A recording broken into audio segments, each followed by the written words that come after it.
14. John, one of my co-hosts, these episodes are my favorites. It's where the numbers they call those palindromes. Palindrome I'm a episode, big yes. fan. So yeah, John, one of the co-hosts of the show. I'm Steve, one of the co-hosts of the show, and who are we missing? I don't know. There's Right. somebody else. He's spoiler alert. He said it real quick. Oh, he said it real Yeah, quick. yeah. I thought we were gonna build the You tension know, on that one. Ronald, I thought that you were just foliage. Oh, yeah. It's Yeah. it's a nice top you have on there, I Ronald. thought someone had a Just nice very good tropical background image camo. and they Let hadn't me. sat down in front of it yet. Good to see you guys. See you too. We are going to get into the episode here in a moment, but basically a rundown real quick. We're going to get into John's pick from last week for required viewing, which is The Swimmer. And then there's some new trailers that came out this week and some announcements for some video on demand options for some very recent releases that we wanted to talk a little bit about. And then we'll just kind of wrap the show up with some other what have you seen lately mentions, conversations, brief feedback on those titles. But let's just go right into the required viewing. John, you wanna bump this up for us? Yes, this is a film from 1968, written by Eleanor Perry and directed by her husband, Frank Perry, which is based on a famous John Cheever short story, probably the most famous John Cheever short story, if you know that name. I think there's two reasons why people know the name John Cheever. They might know this short story, and they might know that on the episode of Seinfeld, that he was roped into a plot line where uh, uh, Susan's father, George's wife and fiance, I guess she died before she married him. Her father had a past liaison with John Cheever that was revealed in some letters that somebody found or something. So John Cheever was just kind of looped into that show. But I feel like that's where a lot of reference points for John Cheever, I've noticed when he comes up, it's in reference to that Seinfeld episode, which was really just a kind of a gag, and then this story. But an influential author for his time, and also this story really did, I think, for its time, capture a certain kind of ennui and a certain kind of like vacancy at the heart of a certain kind of affluent person. So I think this movie is definitely tapping into that, and it is. It was made just a few years after the story. The story is from 1964, and then the film is from 1968. And it features Burt Lancaster basically in every shot. So it's basically you're hanging out with Burt Lancaster in a swimsuit for the entire film. And I mean, honestly, the way that the story, which is already sort of surreal and abstract, gets spun out into this movie, there's some truly bizarre sequences in this film that I was like watching it going, oh my God, I can't wait to talk to Ronald and Steve about the scene, not just where he races a horse, but then later he jumps around like a horse. Yeah. I don't Yeah. know how much of that stuff I do have the screenplay, a link to the screenplay online. I wanted to read how some of that stuff was scripted. I'm to understand that some of it was kind of added in late in the process of development. Some stuff was shot after this film was taken away from the director, Frank Perry. And I haven't really dug too much into that because it's kind of a hard film to dig into anyway. It's like remember those episodes of I compared it to Mad Men from the description, but it's like one of those kind of dream sequency episodes of Mad Men, where I honestly, it's like you can get into these little vignettes in a movie like this, but it's so sleepy and so episodic that your interest kind of slides off of the film at several points. I did find it it was like an unflinching portrayal of a guy who's really doesn't have anything going on, and like as the movie goes along, you realize that everything he says as he encounters people on this journey. And I should mention what his journey is. The journey of the swimmer is he's at a friend's house, and he seemingly just kind of emerges from the bushes to go to his friend's pool. So that's already very abstract and dreamlike. But he realizes he could get home basically through a system of swimming pools in different yards of different people that he knows, between that house and his house. And it's very abstract, even when he brings it up to the people that he's talking to. Like no one in the film really seems to understand why he's doing what he's doing. But as he goes from yard to yard and from pool to pool, he kind of goes on this weird journey where gradually he gets colder, and you start to realize that right from the start, when he talks about his wife and daughters at home, it seems like there's something kind of fraught about the way it comes up. But we gradually realize that his life at home is really not there anymore. And we don't really know what brought it about, but we can kind of see some of the creepazoid behavior that he's been involved in with women, and maybe even with girls, that has turned him into this guy whose family has left him or has been ruined. I don't know. I guess I've been kind of going on about it for a second here because it is kind of a hard film to pin down. I think there is the Right. intention of the film, which I could kind of get into talking about, and then there is sort of how much did I enjoy the film. And I think that it was like unflinching but unenjoyable in a certain kind of way. But that's not Right. to say I didn't admire the craft of certain parts of it. And also, like any of these older movies that we watch for the show, there's always something that makes me go, oh, okay, this feels oddly contemporary, or this notion, that they were dealing with some things in this film that you're not totally surprised to see them dealing with. But it is not like meant to be a flattering portrayal of this kind of like average guy. Like, you're meant to see that he's both kind of banal and mundane, and also, like I said, sort of a creep. So yeah, I guess I'd throw Yeah. it to you guys. Ronald, what did you think of when I first brought this up? Had you heard of this film? And then what was your experience like watching Burt Lancaster run No. around in a bathing suit, sometimes like a horse? No, I hadn't heard about it. I'm kind of glad I didn't, because kind of falling into this movie was really interesting, because it felt like the mix between, you kind of mentioned Mad Men, felt like one of those standalone Mad Men episodes meets the Twilight Zone. It's just Mhm. very, you're right, it was really unflinching, and there's like this. It must have been also really jarring for audiences back then, who really got a very particular look at men of his age. Like, this strapping, this older guy. Of course he's getting all the women. Of course he's not, you know, dealing with some of the consequences of his actions. And I feel like, I was reading that this wasn't very well received critically. No, audience wise, but critically was like praised. And I think some of Mhm. it was just kind of getting rid of some of the tropes that existed back then. It's like this Bond-like character who was, these flaws were kind of coming through each conversation he had. Some of the conversations he wasn't even really having. Like, people were talking. Sometimes there were two people talking at the same time, and they weren't talking to each other, or they weren't listening to each other. Um, and it really made me think about just what aging is. Like, it's like a chickens coming to roost sort of deal, Yeah. real like heavy idea. But don't you think it's kind of interesting that at no point do we confirm that he's done anything? I mean, we see him actually, like, the worst thing that we think he does, we see him do when he basically attacks the woman in the pool who's Yeah. telling him no, don't, and she has to kind of run away. Like, that's some pretty rough Yeah. stuff. Apparently, that scene was sort of toned down for this Oh, version, and actually, there was an actress who left the film in that role, and there's some possibility that maybe it was around that scene. Oh Um, wow. and then Joan Rivers, in that weird little scene she has with him at the party, she yeah. said later that the director, Frank Perry, wanted her to play it like a happy girl who runs into a guy at a party, kind of a moody guy at a party, and then kind of gets her feelings hurt by him getting all weird with her. But Burt Lancaster was kind of like nursing his ego and wanted to play it um, like she was this mean girl and he was Mr. Wonderful coming up to her flirting at the party. And she said she was kind of torn between playing those two different versions of the scene, and Mm. feels like she didn't really land anything. But it's interesting to note that Burt Lancaster would be attached to this idea of his ego in this film, because it feels to me like you wouldn't take this film if you weren't interested in completely trashing that. And it did make me think about, like, John Hamm in this movie would have been really interesting to see, Oh my because God. maybe he would have embraced it even more. I will say, I did think before I read that, I thought Burt Lancaster was really embracing the deconstruction of his. Something we talk about on here a lot is when a star sort of deconstructs their star power a little bit. Like, I don't have a huge association with his films, but this was, an unflattering kind of dopey guy who, like you said, Ronald, doesn't seem to understand what's going on around him half the time. And when people ask him what's going on, he kind of gives them these glib answers that don't really convey anything.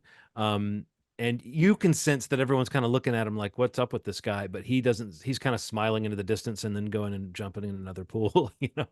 I don't know. I mean, What about you, Steve?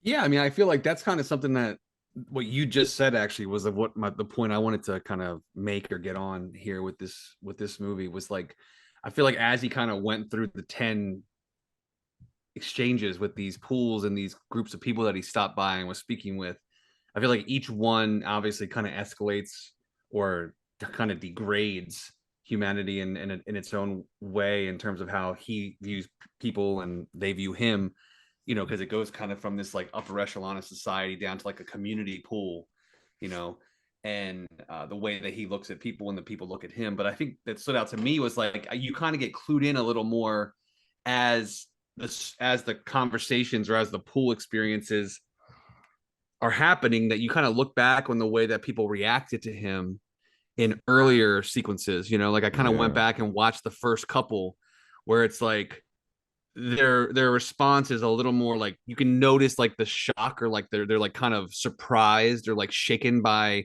like, what are you doing here? Like, how are you talking about your daughters like, or why are you talking about your daughters like that? Mm-hmm. Like once you kind of like click in and kind of, because it feels pretty straightforward once it kind of gets into it, but like you kind of look back on those first couple exchanges and they don't just feel superficial. They kind of feel like almost like they're rubbing it in his face a bit, like in terms of his fall from grace, whatever that was, you know, whatever Mm. happened in his life. You know, the people talking about all the upgrades that they're doing to their pools and that they're doing to the, you know, the things in their homes and their properties and how well they're doing at their jobs. And, you know, where we find him at the end of the movie, it's kind of like you look back onto those first sequences and really all of them, but you really do pick up the genuine kind of reaction of surprise and then like an opportunity to almost like really just pile it on him in ways that are so passive aggressive that Mm-hmm. just feel like they're kind of like, I don't know, just so snotty and just like the people just are like horrible. It just kind of makes them all kind of feel a bit horrible to me. Yeah, no, it's true that I was going on about how horrible he is, but yes, most of the people that he's in conversation with are pretty horrible too. Yeah. Um, even the people at the community pool are so nasty to him. But Dude, it yeah. seems like he maybe has given them. It's almost like a Scrooge type thing where there's all this unspoken backstory that people are referring to. You know, things that have Yeah. happened. But when the guy's like, "Oh, how do you like to drink our?" Oh no, was it, what do you think of our water? No, after he swam in the pool, after he gets out of the community pool, and they're like, "What do you think of our water down here? We wouldn't think you'd come down here and get in our Yeah. water." Yeah. Yeah. Yeah. And you realize that he's not really friends with these people, you know, and that like and even the woman that he attacks in the pool, when she kind of not just runs away as she should, but also tells him like that he never really had her. She always was just tolerating him. Yeah. And Mm. it's like as much as we've seen him kind of behave monstrously, it still is an Mm. interesting thing to be in the mindset or trying, honestly. I feel like so much about this movie for me was trying to get into the mindset of this guy who was so opaque. And I don't know, Ronald, you were about to say something a second ago, I think when Oh yeah, I mean, she outright says that he cheated on his wife with her. yeah. And you know, just seeing, I don't know. I think that there's just a lot of like there's a life, there's a privilege, there's a version of our timelines as men that we can live where we can kind of live in this track where we're not really paying attention to people's feelings or whatever's going on around them, Hmm. around us. And you know, I'll from time to time meet people like that. You know, I'm like, I don't think this person ever learned this part of it, Well, I mean, you know? especially when you compare it to the thing that uh, just came up about like talking about like getting the new pool put in, or this we got this new Yeah. filtration system or whatever. Like that stuff is so, you know, that when you're involved in that life or any kind of life, you can get so involved in like you're a homeowner now, Ronald. You can totally picture like, you know, getting involved in like these home improvements, Yes. that can, you step back and you're like, well, wait, what is the value of having like a nicer basement, or like Yeah. it's something I really need is a better countertop in my kitchen, you know what I mean? You can really get this, I mean, it's for real, but it's Yeah. also Yeah. sort of Yeah. like it's just a strange thing to catch yourself like valuing. And I think this movie definitely made me think a lot about that kind of value. It also made me think about the kind of light conversation. I typically have called this man banter. Um, and I've noticed in this movie, it ticked all the boxes. There's like three forms of man banter, and this might even be like white guy man banter. I'm not sure, but I feel like maybe all men have some form of this. but I can speak to the white guy form of it, which it comes in three particular things, and this movie got them all. One is the weird nickname. You have to say like, you old so and so, or you know what I mean. You have to say something like that to a guy. Also, the uncalled for insult. You have to say something like, "I haven't seen your dopey mug in about 10 years." You know, you always got to pile it on in that way. Usually, you're patting someone on the back. And the other thing is, you have to do some kind of workaholic boasting. You have to say something like, "Well, got to get back to the shop," or "Well, they're not gonna pay me if I don't get back." You know, there's some little line you have about how hard you're working. So you got to do the sort of weird nickname, the uncalled for insult, and then remind everybody how hard you're working. And it's everybody just doing that like in a circle, and that's how that's how this type of guy you were talking about, Ronald, this certain type of guy, that's how they hang out. It's like they're all flashing. It's it's akin to American Psycho, the business card flashing, that sort of thing. There's that kind of like value and emptiness in the same breath of all of these guys. That's nuts. How'd you like that freeze frame it ended on? It was a weird little freeze frame. Yeah. Oh yeah. What a strange. The movies back then would just end, they would just hit the freeze frame and then the credits they're roll like, so fast. they were like, we're done. Yeah. So just to make sure I didn't like miss something or misread this, he like, the sad part is like he didn't have a pool at his house, right? I guess that's the tragedy. Is that he didn't have a pool. He couldn't finish a pool or get a pool, right? I mean, like there was no pool, right?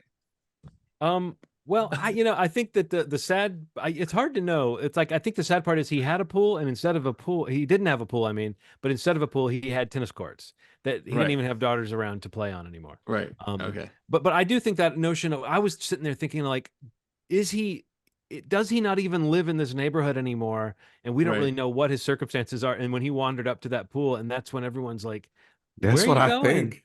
But it's like, there's no real story. We don't really know what his real story is then. You know what I mean? It's like, Ronald, and I'm glad you mentioned the Twilight Zone, because that's something that I was thinking about too, was just, it's that kind of weird mystery where it's like an existential mystery, and it's just kind of piling on. And I do think maybe this would also, what was it recently that I said would have worked? Oh, Late Night with the Devil, I said would have worked better as like a half-hour Twilight Zone episode. I think this almost would have been more engaging as a half-hour Twilight Zone episode too, because I think the level of mystery that they maintained for me would have been really solid through like a half-hour thing. I would have been really engaged with like, what's the meaning of this guy's thing, for the end to just be, he's got an empty life, he doesn't have a family, with no real answers, no real twist. I mean, I'm not saying it has to have a twist, but like, it almost is kind of interesting to picture what M. Night Shyamalan would do if he were to remake this movie. Like how would someone who really manages to do like the modern thing with suspense work this kind of thing? But I think it is that interesting thing of, it's a story where you're wondering what's going on, and I think it almost kept me really on the hook through the whole runtime. I think by the time it got to the end, I was ready to be like, okay, get to the end here. But there were still like episodes in the middle that made it feel kind of long, and then episodes towards the end, like the community pool, that were more engaging again. So I think any movie that has like vignettes like this, it's just going to be, some of them are going to really hook you, and some of them are going to feel more like dream sequency stuff where you're like, why is this why is this weird scene taking so long to unfold? Right. And it's worth mentioning that Marvin Hamlish, the composer, just look at all the stuff he's composed the scores for, a lot of stuff in the 70s and 80s. This was his first film. He was 26 years old when he composed the score. And the score really is one of the major things that dates it to like a 1968, even for its time, a kind of old-fashioned score. I kept wondering also how much more maybe effective this would have felt if the score had been more like a sound design kind of thing, and less like this beautiful kind of almost sappy score, which was like nicely composed, but not like atmospheric in the way that the movie and the footage was. Right. Anyway, well, that was The Swimmer. We swam through it. Today was the day we swam across the podcast. So how are we going to do this now? Because we have something to tell everybody about what we're doing for next week. We're not doing required viewing. We're not doing a regular sort of episode. We're doing a watch 'em all. But does that mean we're going to hold off on starting the cycle of required viewing? So at the end of the next week, Ronald will say what his next pick is, or should we go ahead and just get the next pick in? Wow, that's a good question. Wait, say this again. Because normally at the end of required viewing, the next person tells what their pick is. but we're doing something for the Right, summer, basically. right. Every fourth episode, we're doing something different. So do we hold Sure. off to find out what Ronald's next pick is, or do we go ahead and burn that suspense now? I say we hold off on him picking one. All right, Ronald. So you have an Okay. extra week. Gotcha. That's exciting. But maybe Ronald, tell them what 3 films we're gonna watch next week in our Watch 'Em All, our movie Yes. Schmovie, Summer Schmummer, Watch 'Em All. All right. So, Timed perfectly to summertime. Of course, perfect. yes. When you hear the Perfectly movie series synced. we're doing, you're not gonna think that it might have fitted in a different season. Like you at guys all. couldn't wait 3 months, is what you're gonna say. We have decided to do the first 3 movies in the Halloween series. And this is for a very big reason. It's one of those horror franchises that is talked about forever. And I distinctly remember watching Halloween on Nightmare Theater and stuff like that, but I don't know if I've ever taken it in as an adult. And I think it really, context is everything. It changes so much when you get a little older or, have some more experiences. And I want to revisit it. I want to revisit this franchise. I'm very excited. And when I said it to you guys, you boo me or spit at me or anything. So I'm like, let's do it. Ooh, yes. Let's So yeah, next do week it. we're doing the Watch 'Em All. And so yeah, you've got time. Those movies are probably widely available. Halloween, Halloween 2, and Halloween 3, Season of the Witch. Yes. We don't have to tell you how to find those. Yeah, so this is like our Watch 'Em All part 1 or volume 1, Halloween volume 1, or however Very you want to exciting. tag Because that. then we'll have another cycle of 3 regular episodes with each of us choosing a required viewing, and at the end of that, on that 4th episode, we will do the next 3 Halloween movies. Correct. And then we're going to idea. cram the next 4 into one episode. And at this point, we have no plans of doing the David Gordon Green episodes again, simply because I think we talked about those individually recently enough that you could go back and find them. But maybe when we get to the end of the whole series, maybe we'll feel like doing a little reassessment or just a chat or something about those more recent films. But Halloween, the first Halloween is free on 80 things. Plex, Crackle, Sling TV, it's free. Zumo, I don't know what Zumo Play is, but it's available on that. You can find it free a bunch of places. So watch that one and then find the rest of them yourselves, dummies. It's enough. You fool. Yeah, no, this will be fun. I'm very curious to get into definitely for season of the witch, because I don't know the last time I've watched that. That's pretty exciting. It's been a while. So yeah, that'll be cool. Yeah. I was thinking before we transition into what we've watched, I was thinking about adding a new segment to the podcast. I kind of talked to Steve about it. I'm realizing that we're in this kind of sweet spot where more theatrical films are coming to PVOD faster, and they're bigger titles. It's like, so I'm thinking that maybe we should devote a little time to talk about some upcoming releases that are happening this week and in the weeks to come. It won't take very long. I'm just gonna list off some things, and if you want to talk about it while I'm listing them, then just let me know. No, I think that's great because it's a great reference point, because we were just texting back and forth about, even outside of you and Steve having that interaction, just about movies they kind of slip by you in the theater sometimes, and now they might be hitting PVOD for within a month, within a few weeks or whatever. Right. Like by the time you feel like, oh, I need to get out and see that, but I haven't made it, it might be coming your way soon. So it's great to know that. And I think oftentimes for us on this show, that might be when we cover it anyway, because that's when all 3 of us can have seen something. So right. So these dates you're giving, these are also little tip-offs. Maybe some of them are like, this is when we'll get a chance. Yeah. So this week, if you missed it or not, Godzilla X Kong came out on PVOD, Sasquatch Sunset, and Sting, which is supposed to be pretty fun, came out as well. This Friday, as you're listening to this, Challengers is now on PVOD.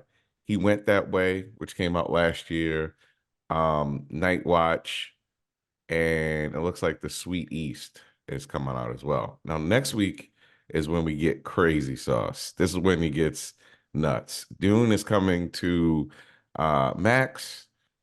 The Fall Guy is coming out on the 21st.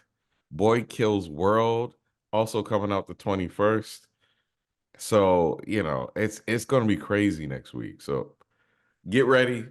I'm ready to talk about those. And for some reason, those are ones that just kind of slip through the cracks for me. Well, I mean, Fall Guy being out that soon, that's a terrible sign, right? Yeah. I mean, yeah. Yeah, for sure. I mean, definitely underperformed.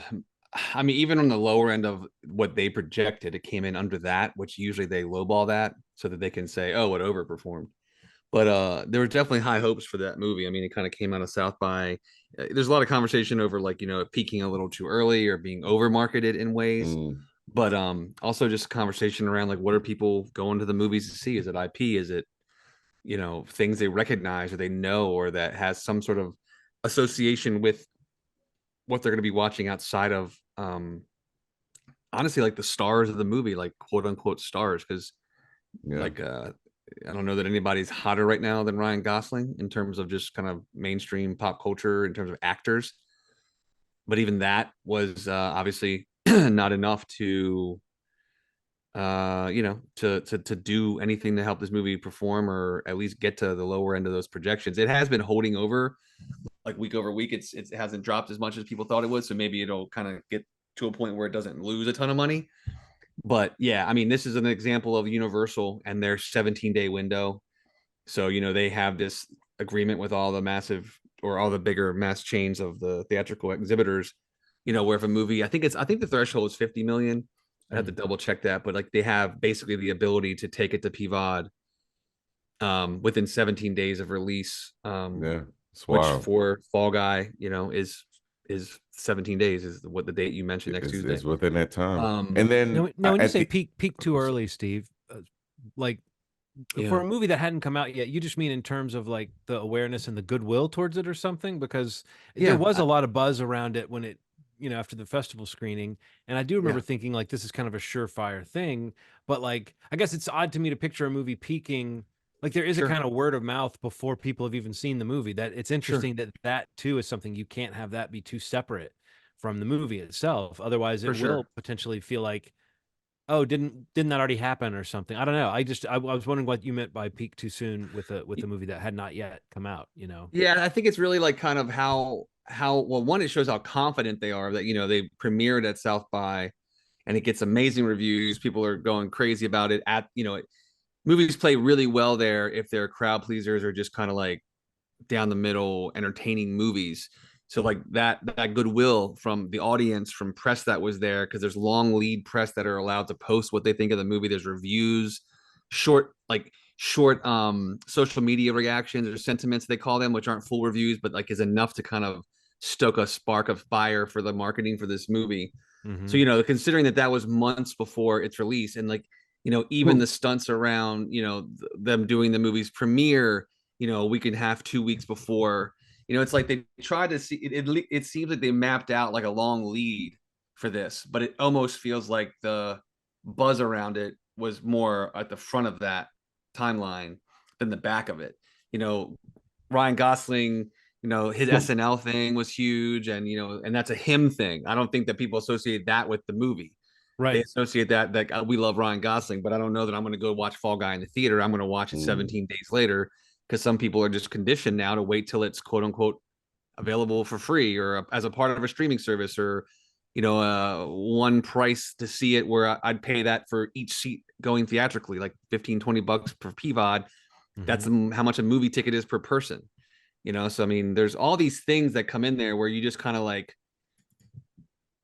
the idea of a movie that's, even though it's based off of IP, for a TV show, Nobody remembers that IP. most people are not associating with that.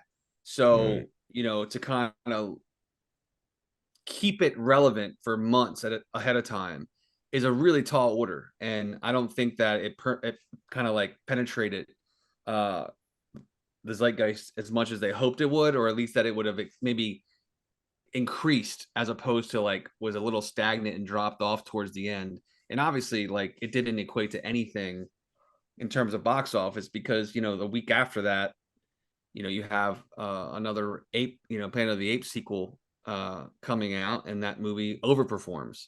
So it's like, again, you get into this IP familiarity, popcorn, special effects, like take me out of what I'm going through day to day if I'm paying this for this theatrical experience. Yeah, I don't know. It's just like it's interesting because it does feel like there was lots of goodwill towards the Fall Guy, and I mean, I'm totally upset that I haven't seen it in theaters yet. But if I'm being honest, I don't see a time between now and Tuesday that I'm going to get to a movie theater, so it's probably going to be something where I watch it at home, and that feels wrong to me because it feels like a movie that would be great in a theater, especially with a crowd.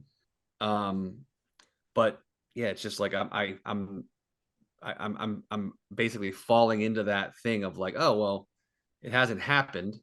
It was a priority for me, and yet here it is coming to my house in 5 days. You Yeah. know, In the best possible quality. It's not like you're yeah, not exactly. compromising anything when it comes home. You're getting this beautiful, crisp.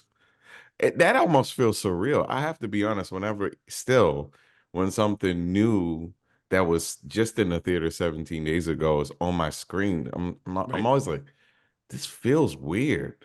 It Right. feels like a privilege, but it's also very weird, very surreal. I heard somebody say this the other day, and I don't know. I instantly thought, oh, I want to see what the guys think of this. They said that right now the biggest movie star is Christopher Nolan. Damn. And I was like, if you're going to stretch the definition of movie star to Oh, include directors, but I do think it's the name. Like yeah. if by star we mean name, I do think you could make a case that at least he's in the conversation with whoever else you might mention if you were to mention a name that can open movies. We've kind of been talking for years now on this show about how there really aren't that many actor names that open movies reliably. I think Gosling is another example of that. Like, it's not to say that he Right. won't and can't, it's just that it won't be him alone that gets people in the door. And I do think Christopher Right. Nolan is one of those kind of brands that means something to enough people that they'll check out what he's doing. I didn't know. What do you guys think of that? And if not, who do you think of? Even if I guess we could add James Cameron maybe to that to say, like, if you're going to say who's a name brand that gets a certain number of people in the door, I think James Cameron For does. sure. I mean, But I mean, are we really saying that directors are stars in that way, or is yeah, if we're talking about names, it doesn't make a difference? We are talking about just why do people go to the theater? no, there's definitely a point to be made that a director can be the brand or the name or the star Yeah. now. I mean, Mhm. he's a great example. I'm sure James Cameron, Quentin Tarantino, there's many directors that kind of have this not just a following in terms of support, people that will go see anything they do, but also just like a kind of movie that they're making that people, that Yeah. somehow like the Venn diagram of what makes me go to a theater. Most of these filmmakers are making movies that still touch one of those things that pull people to theaters even without an amazing brand name director on them, in most cases. Maybe not as much for Tarantino, but like um even you could make a case for some of his movies even. But I mean, I Mhm. just think that there are definitely directors. Jordan Peele, I think, is probably one of them, Yeah. that equates to box office branding Yeah. Mhm. Well, he's a as a great example. filmmaker. I think Yeah, even I don't Greta know. Gerwig now might be a name that could come up in that way. Not to say that she's going to make a movie a hit. I'm just saying that she's Yeah. got a name as a director Yeah, that yeah, yeah, people yeah. can connect to a few things, and it Yeah. feels like it's got something behind it. But Jordan That's Peele's a great example. I think Right. some of it, I call it the what's the guy that used to the guy that owns the Mavericks. Mark It's kind Cuban. of Mark Cuban effect. It was like this.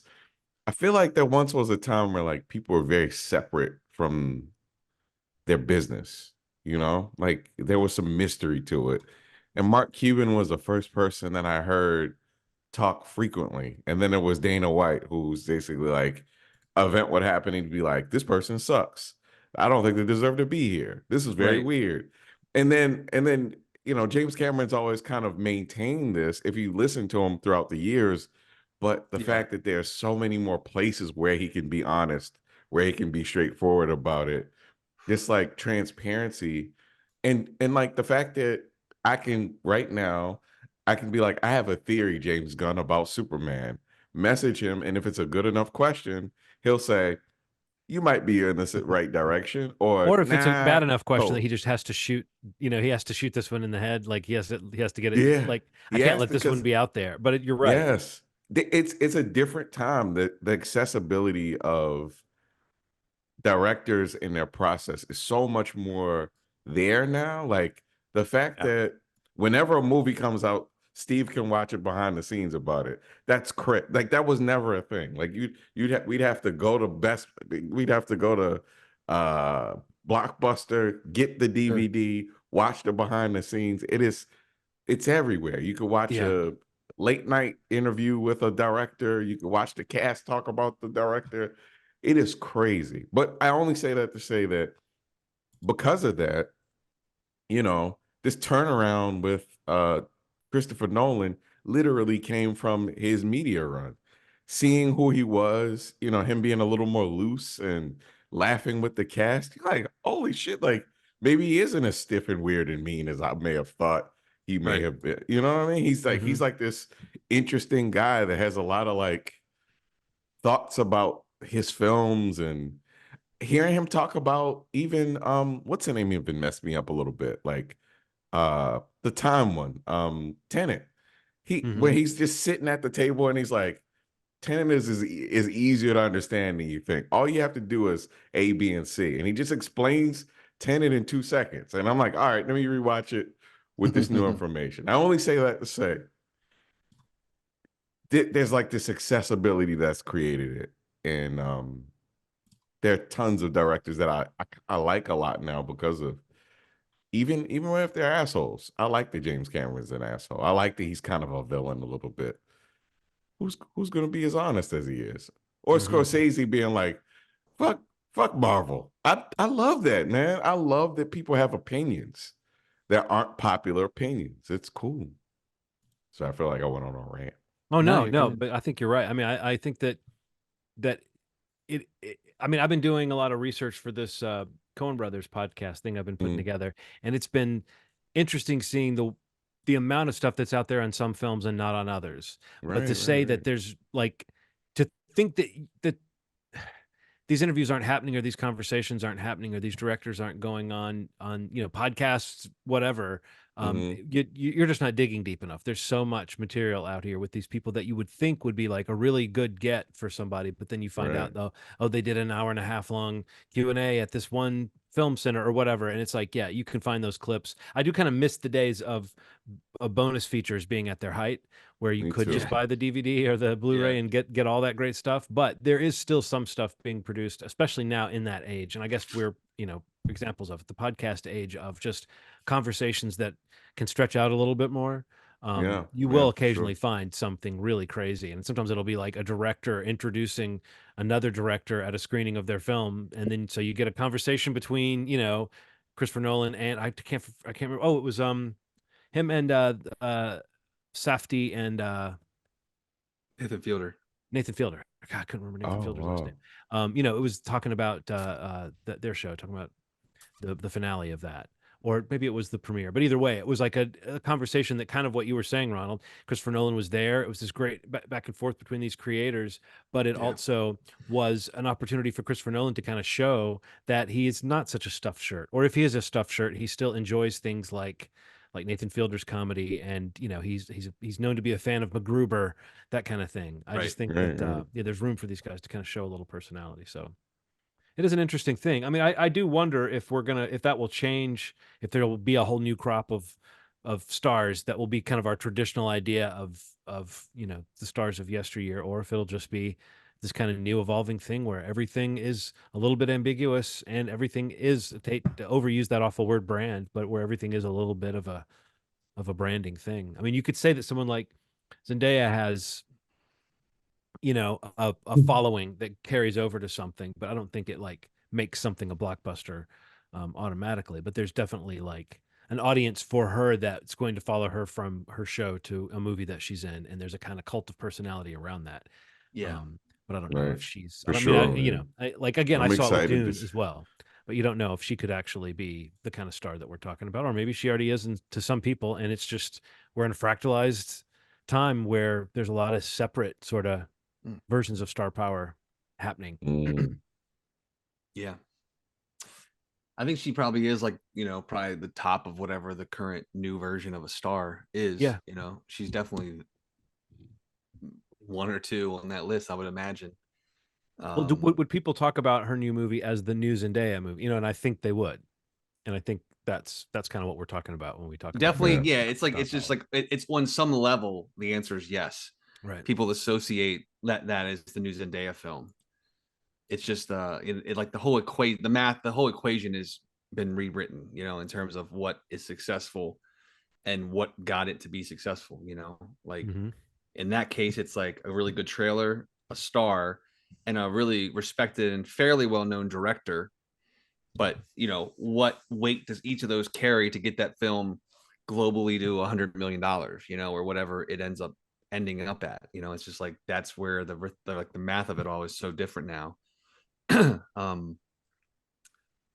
Because like look at the Apes film, like there's nothing associated with that film beyond the IP that gets people to go see that movie. There's no actors that anybody could probably name in this new film. The director, most people have no idea who Wes Ball is. And, the movie kind of overperformed. The Godzilla film, the Kong, the new one that Ronald just mentioned that just came out, this week. It's like, sure, Dan Stevens is awesome in it. Brian Tyree Henry these are great actors. We love them. But there's no doubt in my mind that no one's going to see that movie because of who made it, who's in it. It's the IP, Mm-hmm. Now certain stars in IP, like I think Twisters is something where that is IP that's from the 90s, maybe it's not as like reliable. So you do get younger stars in there. You get Glenn Powell, who's having a moment to see really, is he a new version of this star that we could put in a movie that would have some bankability? And Daisy Edgar Jones has a following from, normal people and like other stuff that she's been in that people really like. And a very diverse young cast, Anthony Ramos, Brendan Perea, like this is great casting. It's just like, what does that help the IP? Because most people are still going to it because it's a Twisters movie, Right. But yeah, it's interesting. I love that conversation and like what it means now because it's so hard to measure. But yeah, I don't know. I mean, for a while there, it was the franchises that people would say were the star, or it was Iron Man, or that was For the sure. star, or whatever. It was Right. the character name that was the star. And I feel like, that was an easy answer, but obviously that we now see can't sustain forever. If people, even if they love a franchise, people kind of get a little Yeah. tired of a regular dose of something. But also these things go through trends. So, I know we were going to talk about a couple things we had watched, but had you had any other news stories or trailers or anything you wanted to mention, Steve? I don't know. I was going to mention some trailers. We can skip it. I mean, that conversation was pretty good about the new releases. We can get into what else we've seen. I know you saw probably the newest release you wanted to talk about.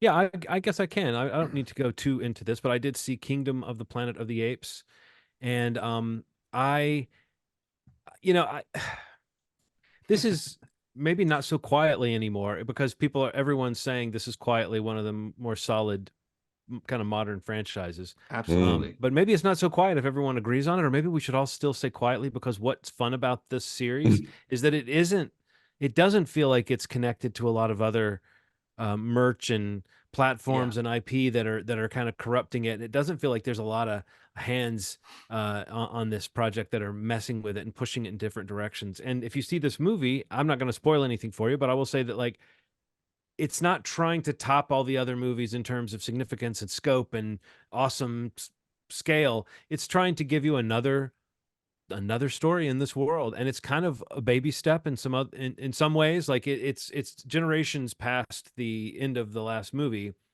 but it's still in some ways we're not quite to whatever that point you're picturing, the horizon line of this series, which is the beginning of the 1968 film. you know, we're still not there yet. Like we're still not we're not even like right there. We're way into this whole period of apes being the dominant creatures on Earth and humans being in decline, but we are not yet to the point where humans are all unable to speak and kind of reverting to more animalistic behavior, and the apes are the only ones with intelligence. We're not there yet. But again, you can see how we're getting closer. But what makes this movie so fun is like you just jump into this world with these new characters and you find out a new clan of apes and how they're doing what they're doing and what their way of life is, and then you see it get shattered and they Right. meet some more apes, and it's just like I saw this movie with my family last weekend, and I just didn't want to be annoying, but I almost shook my wife. There was a point early in this movie where we're just seeing the village of the apes and their little world, and Right. I almost shook her and said, "I love this shit." But I love this kind of shit. I love like imaginative storytelling that really like there's a lot of detail given to like what would this world be like, but then it's also kind of Right. spun out into a fantasy thing. So you have like this clan they bond with eagles, and they bond with an eagle by going and getting an egg from an eagle's nest, and these eagles nests are on these high rises that have overgrown with like trees and plants and stuff. So it's like Right. hundreds of years later, and you've got like skyscrapers that have trees and shit growing out of them with eagle nests on top of them, and these super intelligent apes are riding horses in and climbing up and getting an eagle egg. It's like it's fantasy, and yet it's also so grounded in this weird way because it's chimps and it's Earth and it's I don't know. It's like it's just even talking about it, I'm wanting to see it again. It's got a little bit of that like Star Warsy thing that I had when I was a kid, where talking about it just makes me think, well, I got to see that again. I For can't sure. I can't know that that's there. Do you mean that's just playing in a theater right now and someone could be watching it and it's not me? So I don't know. I think I'm a sucker for the type of fantasy this film takes on, and I think one of the strengths of the movie is that it is a relatively small story that does set us up. I feel like this feels like the first part in a new trilogy or something. It feels like it's trying to set up a next chapter, a next wave. But I don't feel like I'm just waiting for that. If this is all we got, and if we get little glimpses like this of this world and characters in this world, it's just there. It feels like it's made with so much love and care, Wow. and the effects are great. And even the elements about it that, again, if you'd seen it, I think we could probably pick at some things, or we could talk about certain things that work better than others. But it's just such a confident entry, and again, I'm impressed at how little it is stretching to impress me. Like it's not trying to be the biggest, baddest thing. They're not throwing in a lot of stuff they could throw in if they wanted to do the member berries thing, or if they wanted to do the franchise world building thing. There's none of that. This doesn't imply, oh, you can't wait for the spinoff, you can't wait for this other movie. There's no post credit scene, but it still feels like it's like I said, it's a piece of a larger story that we know a little bit about, but we also don't know that much Right. about. So yeah, and I mentioned the effects, but I'll just kind of end on that note that I mean, the animation on the apes is just, it's not like it's always perfect, and you sometimes see a little weight or movement that feels a little artificial, but just in general it's so credible. It's basically an animated movie, and it has so much soul. I love it. Can't wait to see it. I love especially, I mean, the recent trilogy. I thought it's just phenomenal. I mean, all the Yeah. love that you see for it recently is just really great to see. And yeah, you're right. Like, I think people come around and say, yeah, this is definitely, these movies are definitely way reliable. And they're conversations around like the Mission franchise, like movies that just like IP wise and franchise wise, that feels like it's maybe arguably gotten better in time. And just to see that this is like even any in that realm of success is just like exciting. And I can't wait to see this. And they make you feel something. Like the trailer just makes me feel something watching them, Yeah.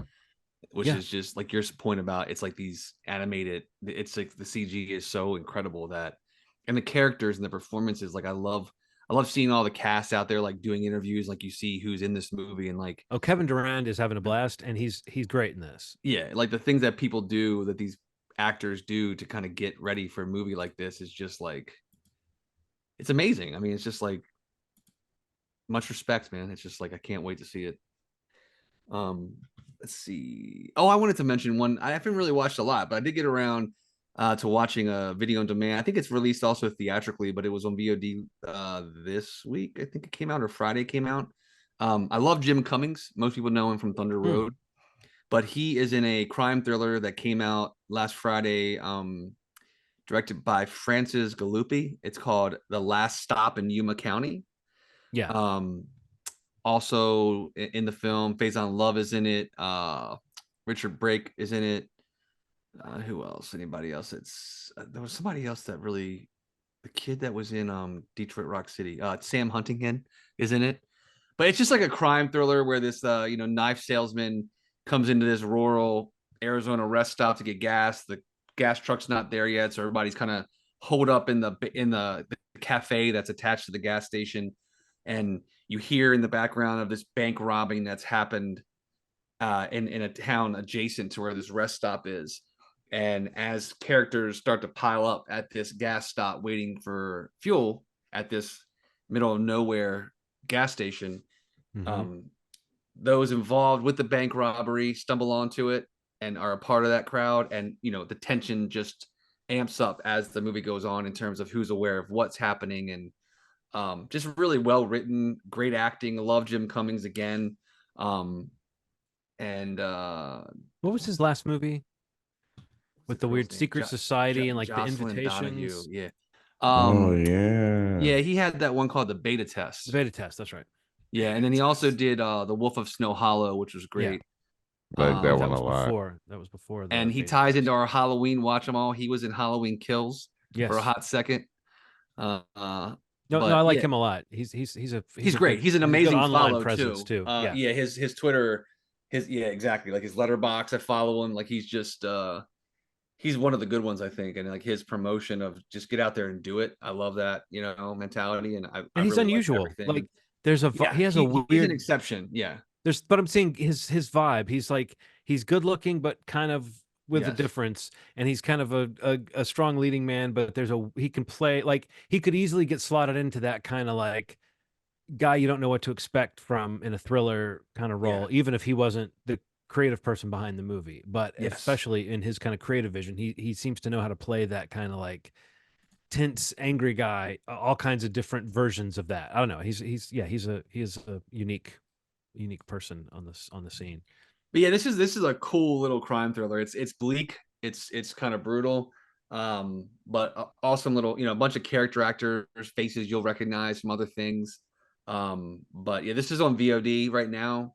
And again, he's somebody I like to follow, and I see all his tweets, promoting like this movie kind of jumping up the ranks on the Apple charts and Amazon charts, like it's in the top 5 kind of thing. Like it seems like, people are finding this movie digitally at home, which again, this is a scenario where it's like, this can give a movie life. This may have some sort of theatrical release, but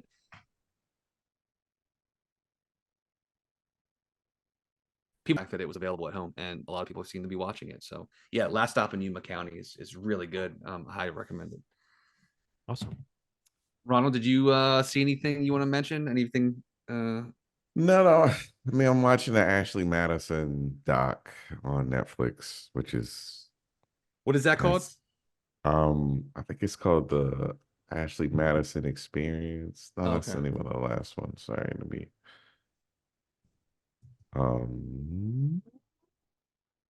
Where the hell is it?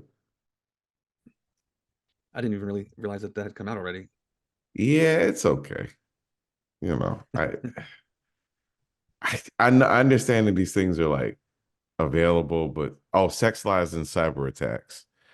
I feel like we've watched things that tackled this subject better. I mean, they have some people that are a little closer to it, but I don't know if I care about that. If it's not a good doc, I don't know. It's okay. It's like three 1-hour episodes. One is just the introduction. 2 is a cyber attack, and that's really crazy. Just the repercussions of it all, and then 3 is like the fallout and legal stuff, and it's worth checking out for sure. But I've seen better Ashley Madison documentaries. Yeah, but it's worth checking out at least.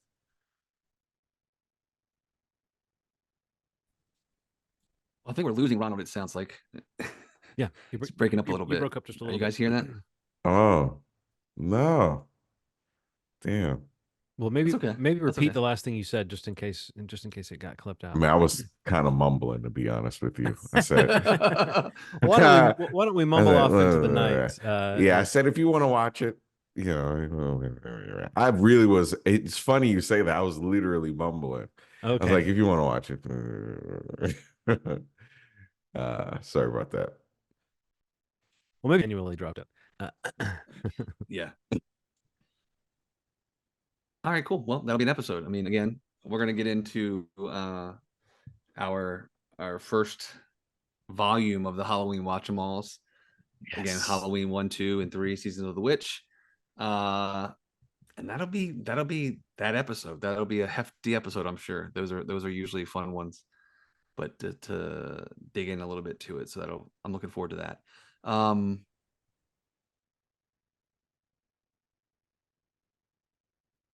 Movie Schmovie podcast. You can subscribe at moviesmovie.com if you want to jump into a audio platform that you listen to podcasts on. You can listen to it right on the website or the YouTube option. Obviously, if you want to see lovely things like Ronald's shirt tonight, bonus content on the YouTube channel. And if you go there, make sure you hit the subscribe and the bell icon so that you get those alerts when we get those videos posted. Again, John said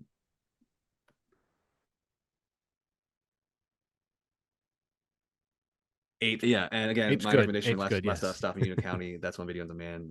If you're looking to check something out at home, and maybe with some of these all these VOD drops in the next couple of weeks, you know, when we get out of our first watch them all, we'll have a lot of conversations about some of these theatrical releases that some of us missed, and we can kind of catch up on those too, maybe. Absolutely.